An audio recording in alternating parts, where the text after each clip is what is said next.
Are you tired of manually moving items between districts and want to automate it? There is a mod for that. Have one meal instead of 10 different foods? There is a mod for that too. Let's take a look at mods that will improve and solve lots of your Timberborn problems. Have you ever thought what trains would look like in Timberborn and how they can help you be more productive? We now have Choo Choo mod that allows you to transfer items around the map fast and efficient using trains. In this mod we have two buildings. Train yard is a building that creates trains, and goods station is the building that sends and receives items.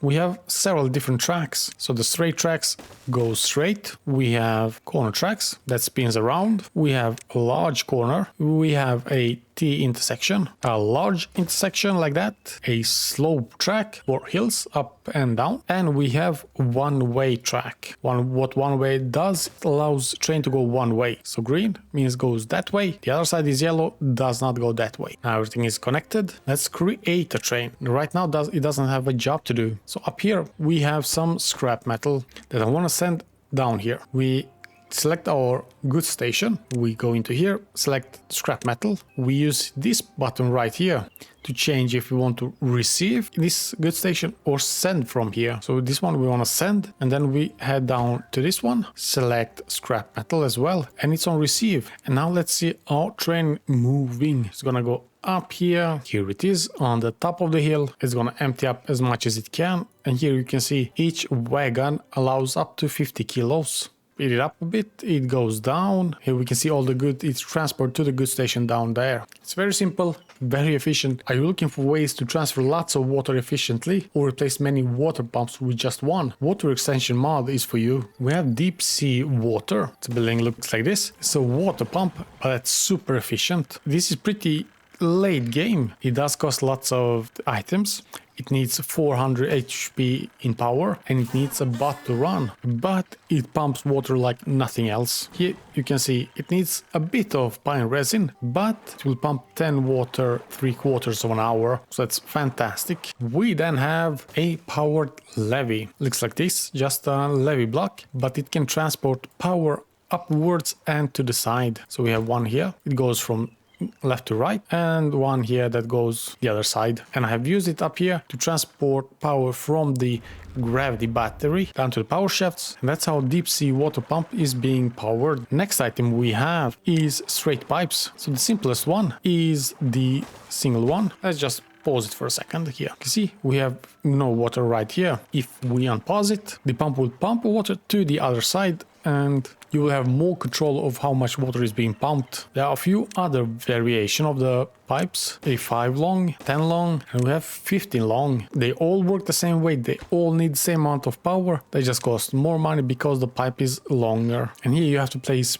a platform to be able to create, for example, a walkway around. Then we have one more variation of this, and that's underground water pipe. So they work the same way. We have a 5 long, 10 long, and 15 long, but pipes go underground, so you can still create all the stuff you need above it. And the last one is irrigation tower. So there is a big irrigation tower that's just enormous. Look at this, look at the range. It's like 150 blocks. I don't know why you would ever need it, but it's crazy. That's the extreme one. Then we have irrigation tower version 2, which is much more reasonable. It's a bit better than water drop, but it also costs a bit more. Are you tired of having lots of different food types so your beavers are happy? Package plant mod is for you. So we only have one building. It's in the food section, and in the building you can pick between 4 different recipes. We have all basic bakery and grill. If we want this factory to create food for all, it needs 2 carrots, 2 potatoes, 2 spadocks, and lots of other stuff to create 15. If it's missing one of them, it will not be able to create any. It can be pretty nice in the beginning, where you can pick basic, and for that you need 1 carrot, 1 grilled potato, 1 bread, and 1 paper, 0.1 paper, to get 3 basic food. And each of these will give nutrition for carrots, potatoes, bread. And of course you can create a small warehouse or any warehouse, and you can store it just as you store regular food. Do you want to build more efficient? But Timberborn won't allow you to stack piles, water tanks, and things like that. Extended architecture is mod for you. It only has 2 items. That's arch 5x1 and arch 4x1. We have a pile which we cannot stack. So what we can do is create a platform And then using, in this case, 5 by 1, we place 3 of them. Now we have a second floor, and on this second floor we can create more large piles.